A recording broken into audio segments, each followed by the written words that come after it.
A magnitude 2.8 earthquake occurred.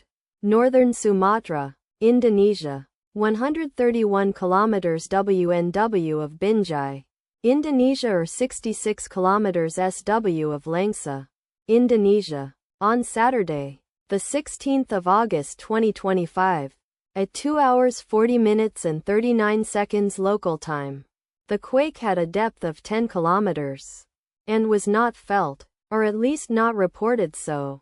Data source from EMSC. Did you feel it? Let us pray. May the earthquake that occurred not affect our brothers and sisters there. May the earthquake not happen again. And may God protect everyone. Amen.